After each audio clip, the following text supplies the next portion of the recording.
Ընտրեմ ով ցանկություն ունի, ունեմ էլ մոտս։ Գրիչ էլ կարամ տամ։ Հա, գրիչ տվեք։ Հետ շատ պետք է կան։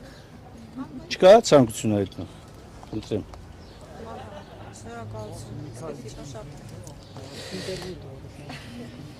Վերցրեք, ոչինչ։ Բարեք, նենց։ Շնորհակալություն։ Կասեք քանի հոգանոց պատգամավորության ցանկ եք ներկայացրել։ 213 անձ են գրկված դաշինքի Հայաստան Կուսակցությունների դաշինքի ընտրական ցուցակում 72 կին, 141 տղամարդ, կուսակցությունների յուրաքանչյուրը ուրեմն ներկայացված ցանկերը բաշխվածությունը հետևյալն են 70-143, 70-ը առաջ աչակենտրոն կուսակցությունն է, 143-ը հայեղափոխական դաշնակցությունը։ Ներկայացել ենք նաև ազգային փոքրամասնությունների վերաբերյալ 4 հոգու ցանկ, անուն, տվյալներ, ունենք եզդի ազգությամբ, թեկնածու որպես ազգային փոքրամասնությունների ռուս եւ ասորի։ Մի հարց, պարոն Ամինասյան, այժմ երկու։ Նախ շատ հավակնոտ ցանկ է ու շատ մեծ, երևի ամենաշատը ձերն է։ Այդտենց մեծ հույսեր ունեք, որ այդտենց մի 200 հոգով մինիմում անցնելու եք խորհրդարան, ու մեկ էլ Բաքոչյանը մասնաբաժին չունի այնտեղ, որովհետև դաշինքի առաջնորդը ինքն է, բայց բացացի առաջ կուսակցությունն ու դաշնակցությունն են։ Այ ջան, հայաստանյան օրենսդրության համաձայն դաշինքներ ձևավորում են ոչ թե անձինք, այլ կուսակցություններ։ Եվ հետաբար բոլոր թեկնածուները պետք է գրկված լինեն որևէ կուսակցության ցանկում։ Հիմա Ռոբերտ Քոչյանը որ կուսակցություն։ Առաջ աչակենտրոն կուսակցության ցանկով է առաջադրված։ Անդամը։ Ոչ, անկուսակցական է։ Չեմ հիշում հիմա։ Էլի դուք մեծամասնություն եք, կարող է որ անցնեք էլի դաշնակցության ֆրակցիայի։ Տեսեք, ինչ վերաբերում է մեծ ցանկին, հա։ Նախ սա քաղաքական հայտ ներկայացնելու մեր հայրենակիցների, կուսակցական, ոչ կուսակցական, գաղափարակից ընկերների, համակիրների հայտն է, որ քաղաքականությամբ են ուզում զբաղվել եւ թեկնածու առաջադրվելը քաղաքականությամբ զբաղվելու ձևերից մեկն է։ Երկրորդ կարևոր հանգամանքը, իսկ մենք ընտրություններին ինչպես ենք մասնակցում, ինչ ակնկալիքով, իհարկե հաղթելու ակնկալիքով։ Եվ եթե Աստծո հաջողությամբ այդ հաղթանակն լինի, բնականաբար ամբողջական իշխանությունը, անգամ նույնիսկ եթե կոալիցիոն ձևաչափով է հաղթանակը լինելու, հսկայական տեղաշարժեր կարող են լինել ցանկում։ Նախորդ անգամվա վստահությամբ եք գնում հաղթանակի, թե այս անգամ մի քիչ այլ վստահություն ավելի ավելի ուժեղ։ Նախորդ անգամվա վստահությունը կամ այս անգամվա վստահություն չգիտեմ ինչի նկատի ունեք, բայց մենք վստահությամբ գնում ենք բոլոր ընտրություններում այն համոզումով, որ ընկալելի կդառնանք մեր հայրենակիցներին եւ մեր հայրենակիցների մեծամասնությունը իրենց վստահությունը կտան։ Այս անգամ էլ չհաղթեք, օրինակ կմնաք էլի ընդդիմադիր ֆրակցիայում կաշխատեք պատգամավոր ձեր թիմակիցները, թե դուք չլինեք։ Դա այս անգամ գոնե մանդատները կդնեք։ Տեսեք, նախ առաջին հերթին դա ընտրություններից հետո է որոշվելու ինչ իրավիճակ է ստեղծում եւ որոշվելու է ոչ թե միանձնյա կամ ինչ-որ փոքր խմբով, այլ որոշվելու է քաղաքական ներկայացվածությամբ կուսակցությունների կողմից իրենց որոշումներին անպատասխան է, հետևաբար այս պահին նման հարցի անդրադառնալը համարում են ոչ միայն ժամանակավրեպ, ոչ տեղին, այլ նաև արդյունքներով պայմանավորված։ Անդրադառնալ ձեր ընտրողներին ասել, որովհետև այս 4-5 տարվա ընթացքում շատ քննարկվեց, թե ինչու ընդդիմությունը մանդատները չի դնում, ինչ արդյունավետություն է ցուցաբերում այնտեղ որպես ընդդիմություն։ Այ ջան, ես քեզ կարող եմ իմ անունից պատասխանել։ Ես իմ որոշումով ցուցակում հետին տեղի վրա եմ, հենց այդ պնդումով, որպեսզի նախ հանրությանը նաև ու մեր մյուս ընդդիմադիր գործընկերներին ասելու, որ տղեկ մանդատի կռիվ չի սա կամ իշխանությունը փոփոխում է եւ մենք վերադառնում ենք արժանապատիվ անվտանգ Հայաստանի հայեցակարգին, կամ այդ մանդատը ոչ մի բանի պետք չի գալու, եթե մնաց այս հարաբերակցությունը։ Երկրորդը, այո, ես նկատի ունեմ քաղաքական դաշտի, ընդդիմադիր դաշտի այն հատվածին, որոնք որ չեն կարողանում նաև իրար հետ լեզու գտնել այս կամ այն ձևաչափով մասնակցելու տեղերով պայմանավորված, հա։ Իդեպ շատ հետաքրքիր է ձեր 29-րդ համարը կներեք, եթե դուք նախորդը այս ֆրակցիան կարծեմ այս խորհրդանում 28 հոգի եք, չէ՞, ոնց որ Եղավազյանի պատերատվի դարձավ 27։ Հիմա հետաքրքիր է, եթե դուք 29 եք, մտածում եք, որ նախորդից էլ քիչ եք ձայն հավաքելու, որ նույնիսկ դες չի հասնելու։ Ոչ, հակառակը ուղիղ։ Մենք մտածում ենք, որ ավելի շատ ենք հավաքել։ Բայց մեծամասնության 50 եք։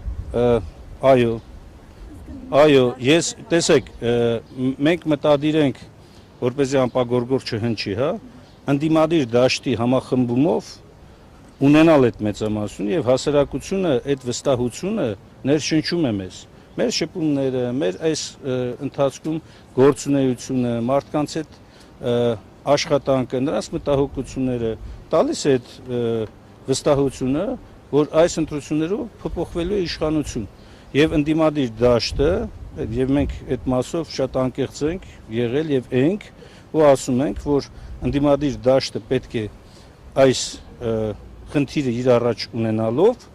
գնա համագործակցության հետընտրական շրջափուլում։ Բոլոր այն ընդդիմադիրների, ովքեր որ մերժում են այս իշխանություններին, ես վարած քաղաքականությունը եւ ուզում են Հայաստանում բերել այնպիսի փոփոխությունների, որոնք կբերեն մեր երկրի արժանապատվության վերականգնում, մեր անվտանգության բարձրացում, Արցախի ժողովրդի իրավունքների պաշտպանություն եւ այլն։ Դեն նաև ձեզ է մերժում։ Ովքեր։ Այդ ձեր նշած ընդդիմադիրները, այդքան մեծ չի ցանկը, որ չկարողան նորոշել կողքեն։ Աստված իրենց հետ։ Տեսեք, ես չեմ ուզում անդրադառնալ հիմա մեր ընդդիմադիր գործընկերների արտահայտած նույնիսկ առանձին դեպքերում անհաջող ձևակերպումներին։ Ես կարծում եմ մենք պետք է կենտրոնանանք մեր ժողովրդին, մեր հասարակությանը, մեր հայրենակիցներին, թե Հայաստանում, թե Սփյուռքում, ովքեր որ իրավունք ունեն մասնակցելու ընտրություններին, կենտրոնացնելու այս իշխանություններին հեռացնելու օրակարգի շուրջ։ Անկամ նույնիսկ եթե կա քննադատություն, մենք կարող ենք հարգանքով մոտենալ այդ քննադատությանը, բայց որևէ ձևով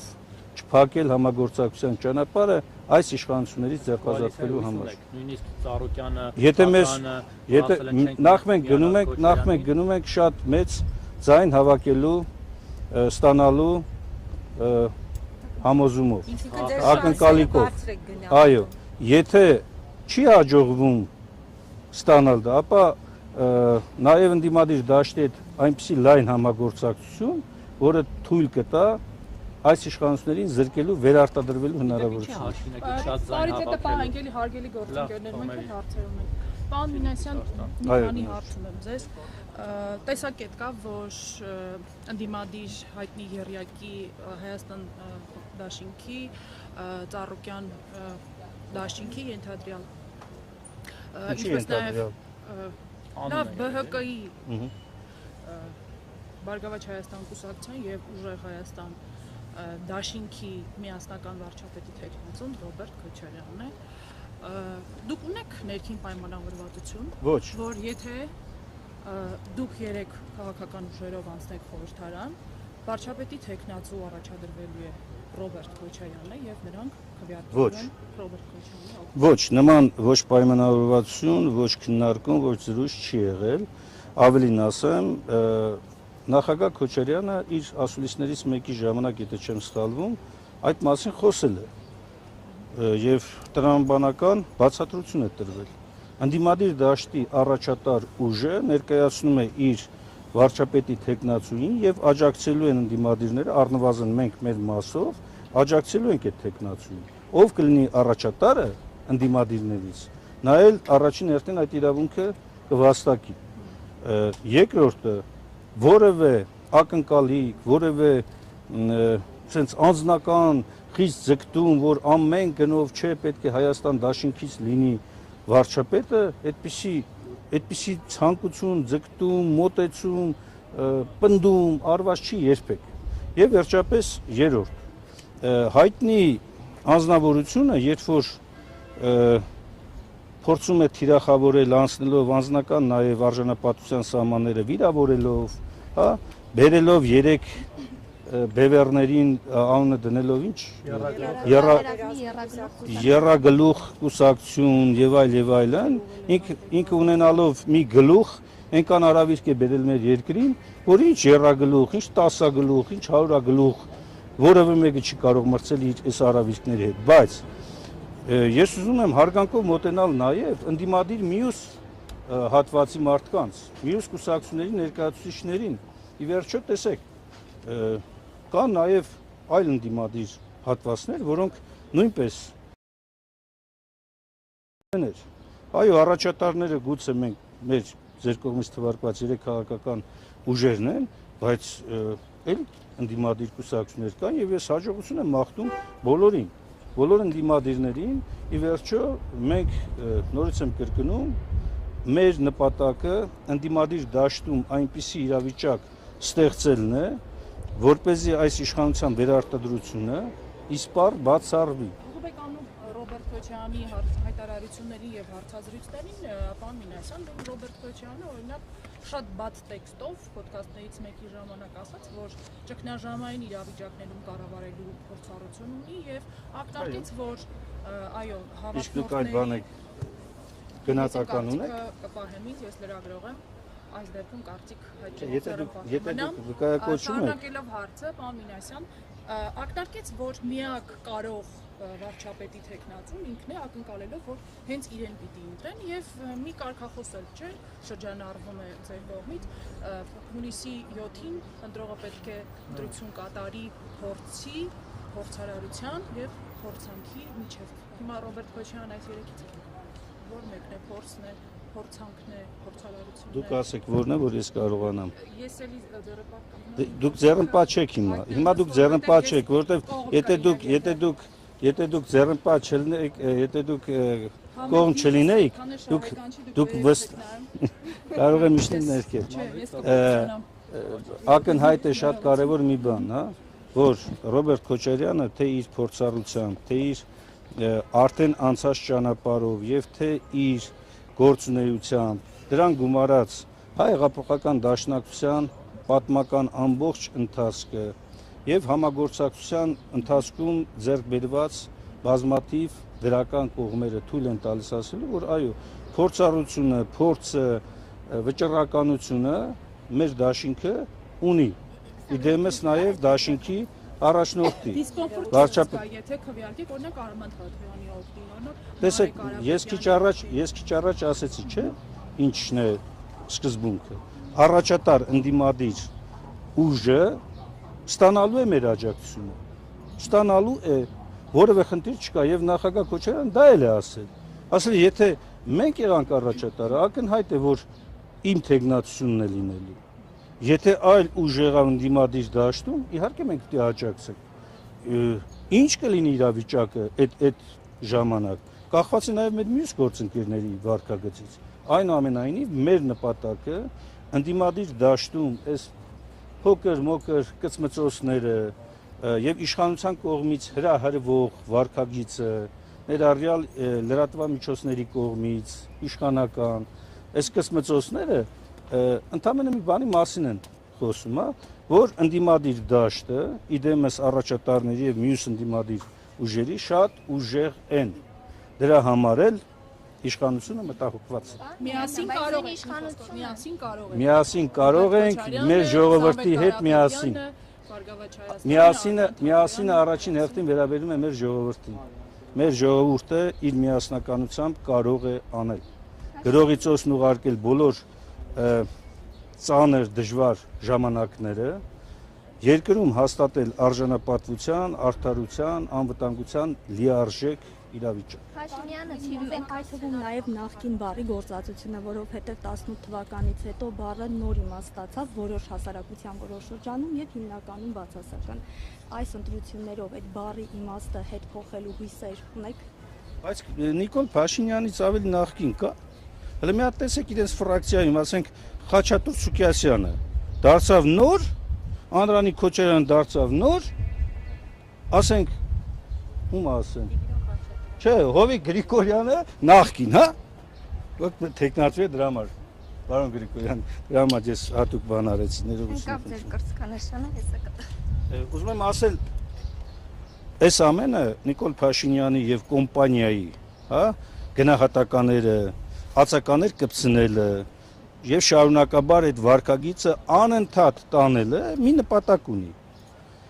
Ամեն գնով վերարտադրվի։ Ասենք, տեսեք, մի օրինակ էլ բերենք, վատ օրինակ է, բայց պիտի բերեմ, հա։ Անընդհատ հիշեցնում են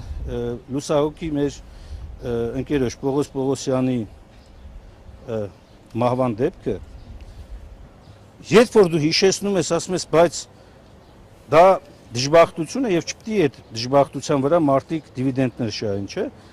Երբ որ ասում ես, բա հղի կնոջ վրա երթը, մի անգամից պատտում ասում են, դա դժբախտություն է, դժբախտ դեպք եղել, ինչի եք եւ նույն Նիկոլ Փաշինյանը ոնց է բացատրում այդ երևույթը։ Ասում է, խո ես բան չեմ, վարորդը չեմ, անվտանգության աշխատողը չեմ, իր մեքենան է, էլի, հա, իր անվտանգություն ապահովող մեքենան եւ այսպես շարունակ։ Այս մարդը ունակ է, ընդունակ է եւ անընդհատ ու ամեն վարքյան փորձում է պիտակավորել։ Նա արդար մրցակցության կողմնակից չի եղել երբեք։ Խառնակցությունը իր էությունն է եւ այս ընտրություններում էլ է խառնակցությամբ զբաղված։ Ես հորդորում եմ մեր հայրենակիցներին, նաեւ ձեզ, իր ամեն մի գործողության մեջ տեսնել, բացահայտել, վերհանել խառնակցության տարրական էլեմենտը։ Նույնիսկ հիմա, երբ որ գնում է քաղաքացիների հետ հանդիպումների, էլի մի բան պետք է բզբզա։ Թիմ 1 ամբիոնից ասում են, որ Հայաստան դաշինքը այլևս հաջորդ խորհրդարանում չի լինելու։ Վերջերս հայտարարել։ Իհա, ասում են, թող ասեն, ինչ ասեն։ Այդ իրանց ցանկությունն է, երազանքն է։ Ես էլ ասել եմ, հաջորդ խորհրդարանում շատ իմ մեծ ցանկությունն ու վստահությունն է, որ ազգային ժողովի ամբիոնում քաղաքացիական պայմանագրի ներկայացուցիչներից մարդ նստած չի լինելու, առնվազն գոնե նախագահող։ Իրենք էլ վստահ են, որ իրենք են ասել։ Դե հա, իրենք վստահ են նաև, որ խաղաղություն են բերել, երբ որ Ստեփանակերտի ամենամեծ եկեղեցին ավիրում են օրը ցերեկով, երբ որ ամեն օր, ամեն օր հայ ժողովրդի արժանապատվությունն է ոտնահարվում։ Սա խաղաղությունն է իրենց համար։ Պարոն Մինասյան, բարձր ամբիոնից բացի նաև Ցածր ամբիոնից։ Ոչ, երրորդ նախագահ Սերժ Սարգսյանի հետ աֆիլացված հասարակական քաղաքական ակտիվիստներ են հորդորում ձեզ Ռոբերտ Քոչարյանին իմաստավորի դուրս գալ պայքարից, որովհետև դուք